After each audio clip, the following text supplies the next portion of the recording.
Ya, terima kasih pemirsa, Anda masih bersama kami di Managing the Nation with Tanri Abeng. Dan kita membahas tentang topik yang menarik sekali, bagaimana mengatasi risiko pekerja. Dan mungkin kalau kita sudah berbicara di segmen sebelumnya, ternyata jam sostek ini luar biasa kayanya, Pak. Nah, tapi kalau kita bicara soal kekayaan itu tidak cukup sampai di situ. Kalau kita bicara soal transformasi, apa yang perlu diwaspadai oleh jam sostek di sini? Apakah SDM-nya, Pak, yang perlu ditingkatkan atau apa? Nah, transformasi itu kan perubahan ya. Jadi haruslah ada proses memanajemeni perubahan itu sendiri. Nah, salah satu aspek yang paling penting di dalam proses memanajemen perubahan adalah komunikasi. Sebab orang-orang yang akan terkena oleh perubahan itu selalu curious dia nggak tahu bakal apa yang akan terjadi dengan mereka. Bahkan mungkin juga peserta mungkin tidak tahu persis apakah akan meningkat pelayanannya atau tidak. Jadi faktor yang utama di dalam proses perubahan adalah komunikasi, itu yang utama. Nah, yang kedua adalah faktor kepemimpinan. Pemimpin itulah harus mampu untuk melakukan proses itu, termasuk kemampuan seorang pemimpin untuk melakukan komunikasi. Dan komunikasi itu bukan instruksi. Kalau saja perubahan itu hanya dilakukan dengan peraturan pemerintah atau instruksi presiden, saya khawatir itu tidak akan berhasil.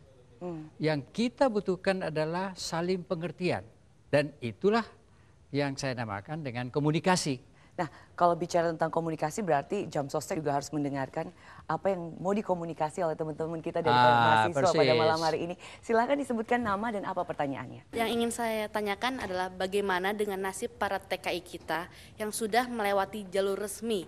Apakah mereka juga telah mendapatkan jaminan sosial? Terima kasih Pak. Straight to the point, sayangnya belum. Ya, jadi ini adalah tugas dari kami juga.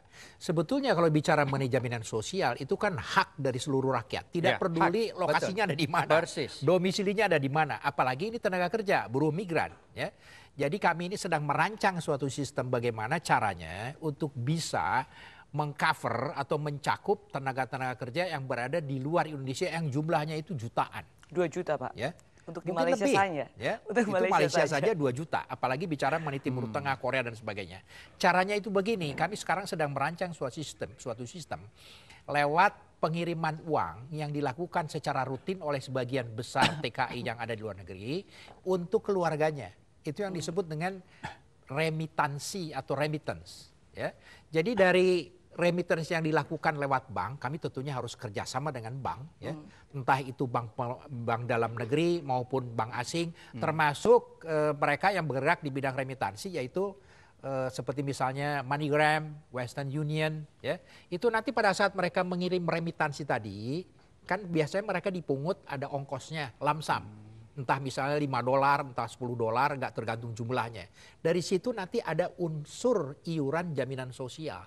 Nah, apa itu unsurnya? Itu bisa mencakup misalnya paling tidak ada jaminan kematian, jaminan kecelakaan kerja, dan jaminan hari tua.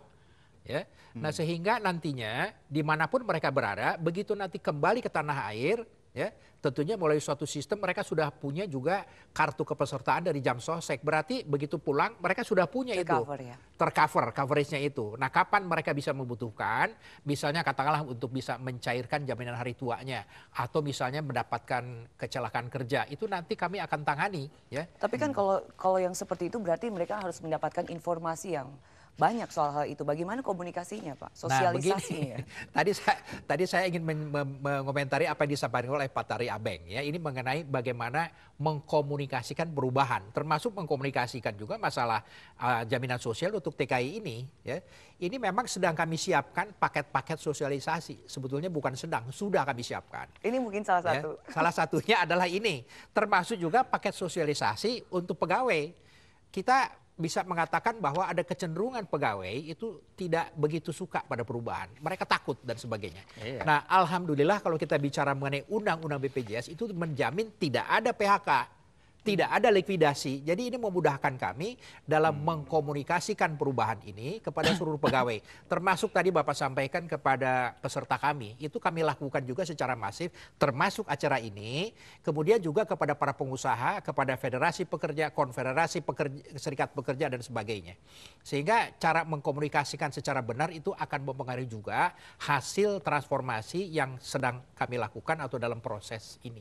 Nah, sekarang kalau nggak salah di cover oleh swasta ya Pak ya? Itu yang di-cover oleh swasta itu asuransi dalam tanda kutip komersial. Oh, komersial. Jadi sifatnya ya komersial, tidak sosial seperti kami. Ya, sehingga kalau nggak salah sekarang ini untuk setiap TKI yang berangkat luar negeri, satu kali berangkat itu premi asuransi yang harus dibayar itu Rp400.000. Ya, dan memang cukup banyak keluhan, tapi saya harapkan mudah-mudahan dengan sistem baru, dengan adanya konsorsium baru itu bisa teratasi masalah-masalah yang selama ini dihadapi oleh para TKI yang tidak terjamin dengan baik walaupun ada asuransi. Kita break dulu dan pemirsa apa yang menjadi konklusi dari pembicaraan kita malam hari ini? Temukan jawabannya di segmen berikut.